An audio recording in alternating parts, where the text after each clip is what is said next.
si Annalisa A. Dugas. 4 na taon ng permanenteng guro ng Palayan City National High School Langka Extension mula sa distrito ng lungsod ng Palayan, Division ng Nueva Ecija. Bago po ako na permanent bilang isang teacher ay nagturo po muna ako ng MLSB als teacher.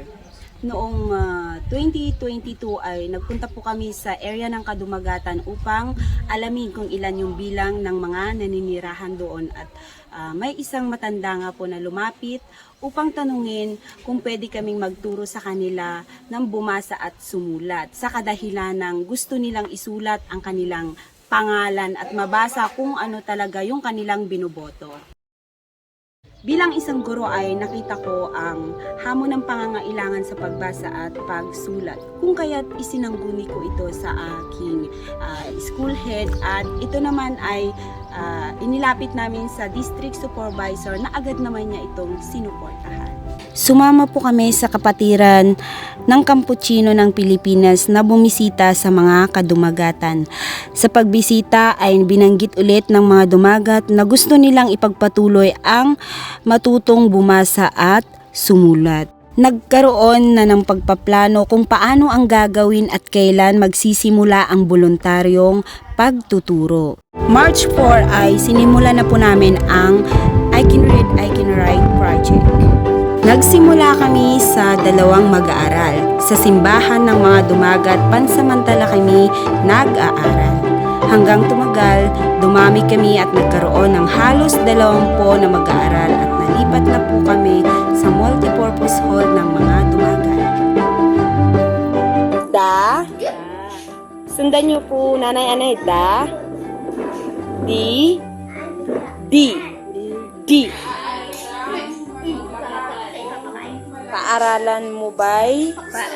Paaralan mo ba'y medyo may kalayuan, maaari. Ako po si Rolando Belmonte na naging isang estudyante ni Ma'am Ana na ang edad ko 74 na taon. Yun po napakalaki pong bagay o napaka-importante po masyado para sa amin dahil yung hindi nag-aral pala hindi namin alam kung hindi kami nag-aral yung concentrate ng ating mga kandidato at hindi mga kandidato ng mga bata ng mga kandidato hindi nila alam sinasalaman ka pala yung pagboto kung hindi marunong ng kahit pa paano butante. Ako po si Linggaling at Bayani. 50 taon na po ako sa ngayon. Isa po ako sa estudyante ni Mama Ana na tinuruan niya. Natutuwa naman po kami dahil kami po, lalo na po ako, gusto ko po na matuto talaga na sumulat saka makabasa dahil po sa malaking po yun sa amin dahil kung bumoboto po kami, kumukuha pa po kami ng tiga-assist para dahil po hindi po namin maunawaan o hindi po kami makasulat talaga. Ayun po yung gusto namin na matuto kami para yung sariling na po namin yung pumili sa gusto namin.